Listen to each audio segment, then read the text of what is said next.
Ay, Ami. Tawagin nyo na lang ako, Ami. Para, Okay. para shirt na. Background ko, marami na rin,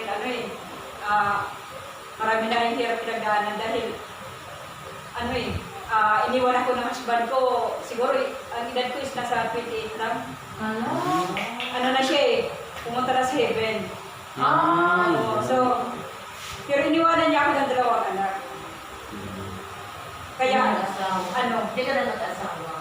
hindi ko na naisip pag-asawa kasi iniisip ko Yan, yung, gusto ko. yung iniisip ko yung mga bata. Yan. Sabi ko,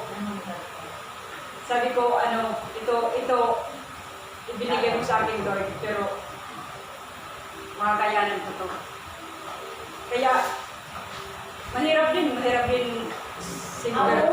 Babae kang tao. Ikaw mag-handle ng magiging tatay ka, magiging nanay. Sobrang hirap talaga. Pero, alang-alang sa mga bata, gagawin talaga. Para mabigyan sila ng bukas. Dami-daming mga hirap pinagdaanan. Kaya natin yan. Yeah. Trabaho.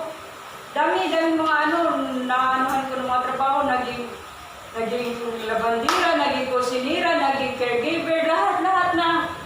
Sa isang Chinese lang yan doon. Kung kasi mga ugali sa mga Chinese. Nag-alala ka. Chinese. Chinese Ako, yung Chinese. once mag-ano sila ng kasama ng bahay, ipapagawa sa iyo lahat yung mga kumbaga iti-train ka nila. Dapat sa iyo hindi lang isang trabaho yung alam mo. Para sa iyo yan, kailangan marunong ka magluto. Kailangan marunong ka, kung halimbawa ako is magiging alagaan na, ikaw ang aanuhan ko. Ikaw mag-aalaga sa akin. Dahil nakikita nila sa akin na kasi ang mga Chinese, sa mata lang nila makikita na nila kung ano pag-uugali ng tao.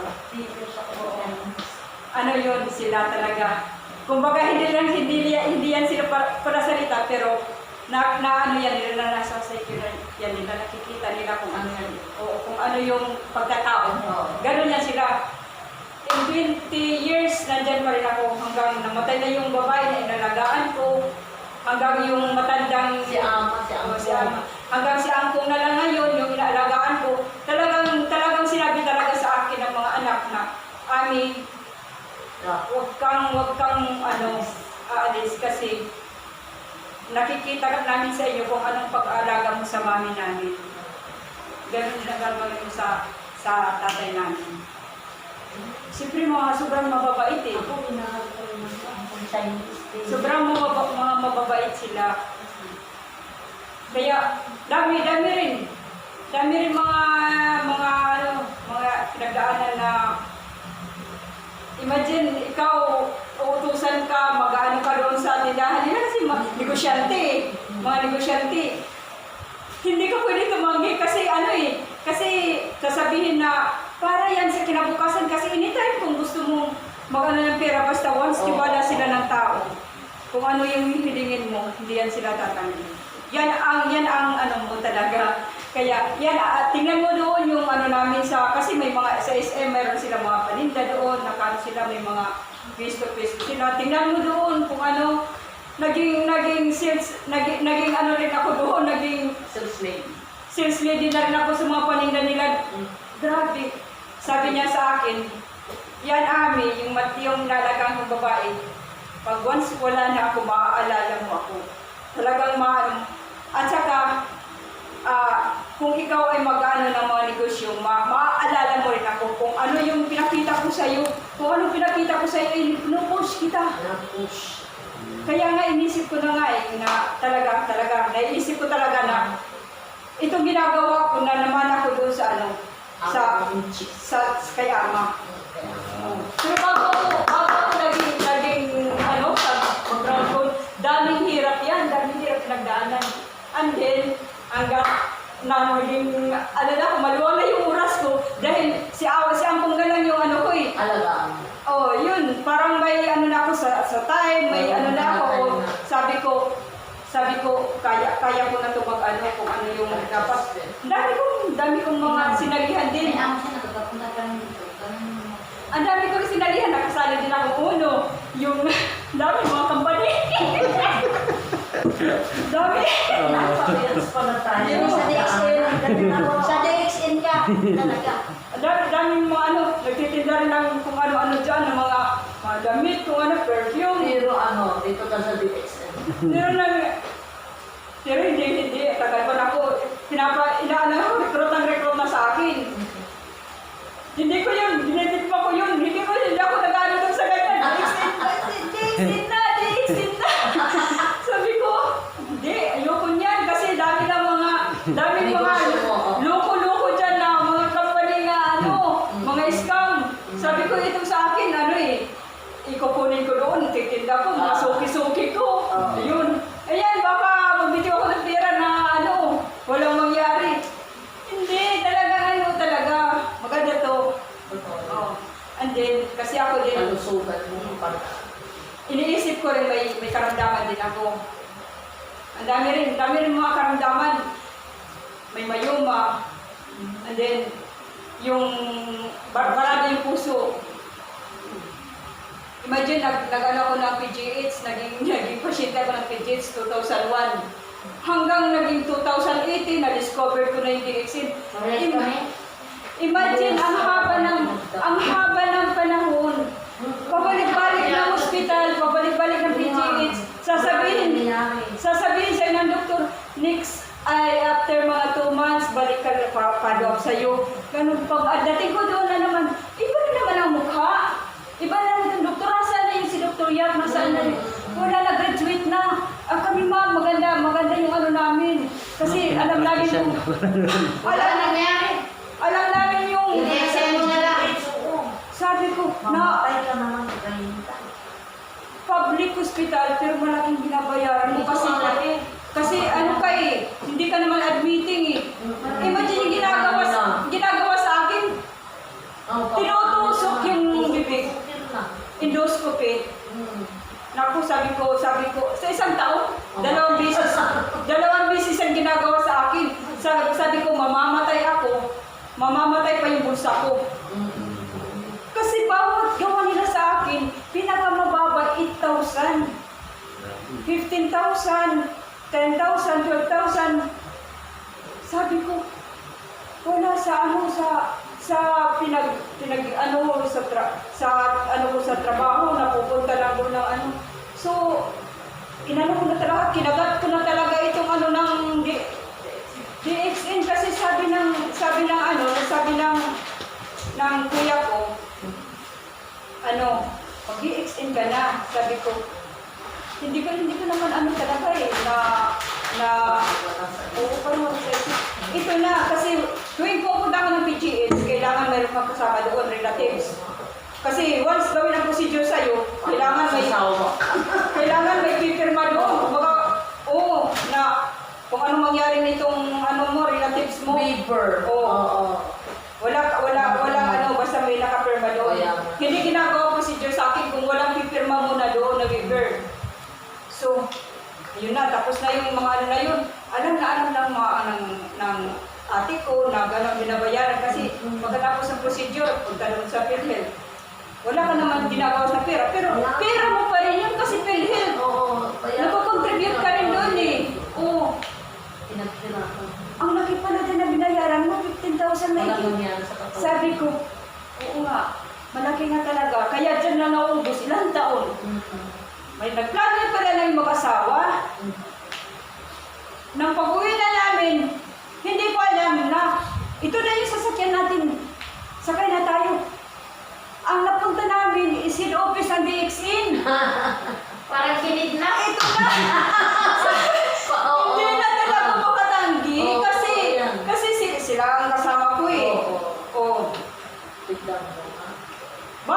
Balik kidnap na yun. Head office head office yung bagsak na DXN head office. Kaya sinabi niyo, sabi ko, bakit ano ba? Ano gagawin ko? Sabi niya, makinig ka. Mayroong mag-explain sa'yo. Mayroong mga Para sa ito, sa ginagawa natin. kasi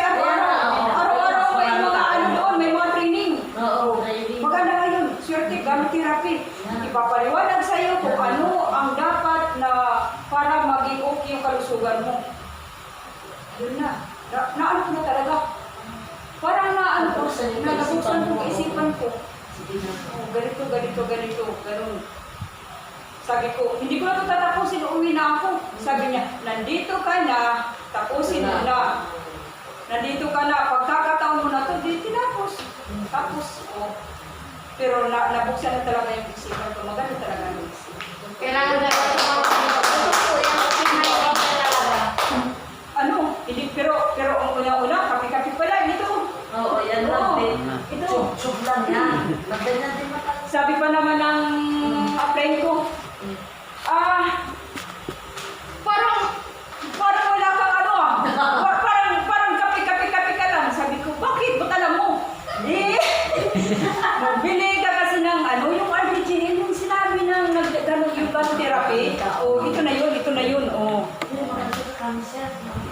Mag-ano ka ng RBGN? Yung tinuro ko sa'yo, sabi niya, yung tinuro ko sa'yo doon sa office, maganda yun. Sabi ko, sige, pagpunta ko sa office, bibili ako. So, nakuha ko na yung training namin kung ano yung mga dosage, yung mga maintenance, yung mga ano na, yung mega dose, yung mga chronic disease. Sabi ko, nga pala, hindi na ako ano, kasi ano na ito kalusugan ko, hindi na maayos eh. Sabi ko, so sinunod ko yun yung ano doon sa ano. Oh, inano ko talaga yun. In 3 months, balik ako ng ospital, PGH. Inano ko talaga, pero ito siguro mga hindi ko mabot ng isang buwan, take lang muna nito. Oo, yun na, nagtataka na yung ano, parang wala ka atang ano, kapi-kapi ka na siguro. Bumili ako nito. Tapos sinunod ko talaga, sinunod ko yung Ilang pero po yung iniinom mo? Ilang pares? Ano yun, unang-una, yung first week, 1 pair. Second week, 2 pairs, sinunod ko. Hanggang umabot ako ng 6 pairs. Oh, tapos, ano, ito. Ito na lang ito, inano, tinutudo ko. Ano yung mga 3 months, bumalik ako ng PGH. Nagtaka na ang mga doktor doon. Sabi ng doktor, pero unang-unang ano sa akin, hindi pa nila tinuloy. Sabi, relax ka muna kasi parang tumaas yung BP mo ah. Kasi natakot ako, sabi ko, ano kaya ang magiging resulta doon sa mga iniinom kong mga food supplement ko at sa mga kape. Dinakot talaga. Tapos, ayun na. O sige ma'am, ano, ipapatuloy na natin yung procedure, endoscopy. Titingnan nila kung lumalaki pa ba yung mga ugat. Oo, yung mga ugat doon sa puso. And then, naririnig ko na sa kanila na, Sir, ay, Dok, parang wala na. Ganon din sa akin nangyari. Bakit Pulang-pula na lang daw, nakikita nila doon sa mga veins, ang mga ugat. Oo. Sabi ko, sa ano ko, and then, ginanyan ako ng, ano, kasi once nag-ano yan sila, ng procedure nila, hindi lang isang doktor. Isang residence, at saka meron pa yan silang tatlo. May tatlo pa yan silang alalay. Oo, andun yan sila sa isang room. Ano yan sila? Hinaganyan na ako doon sa isang nurse. Ma'am. Ang galing. Wala pa na ano, wala na yung mga varicose mo, yung mga ugat na naglalaki yan sa ano mo. Ang galing. Ano ba Hindi ako, sabi ko, thanks God, wala na, sabi ko. Thank you. Tapos, ayun, i-bring mo si Dr. Sabi niya, i-bring mo si Dr. ng lunch. Sabi niya, tumawa na lang ako. I-bring mo, kasi wala na eh. Imagine, nakikita nila doon sa record. Year 2001, start ako ng PGH. Hanggang 2018, na-discover ko yung DXM. And then, until doon na yung ano na yun, hindi na ako bumalik ng PGH. Hanggang ngayon, magto 2 years na ako nag-user ng DXN. Wala na yung ang good news, sa nakikita sa boss ko na sa ano ko, sabi ko, ito yung mga record ko sa doktor, ang buong, wala na. Siya kasi maraming karamdaman eh. Prostate, may mga polyps, may mataas ang sugar, high blood, lahat na rin nandiyan na sa kanya. Sabi ko, nagmana ka siguro kay Ama, yung sakit ni Ama, iniwan sa'yo. Sabi ko, Dito. Mag-take ka nito. Mag-ano ka nito. Para hindi ka masyadong imimimber na lang po kita. Wow. Grabe ang load ko doon sa kanya para magpamimber lang. Kasi hindi na yan sila Di ba sa papato eh? Hmm. Sa awa ng Diyos, sa pamimber yung matanda na yun. Ngayon Oh, hanggang ngayon. Naku. Oh, sisim. Lak ng mga food supplement. Oo. Nandun nakahilera sa nilitibo niya. Pero, believe din ako sa matanda na yan kasi imagine ha, Chinese na, boss mo na recruit mo.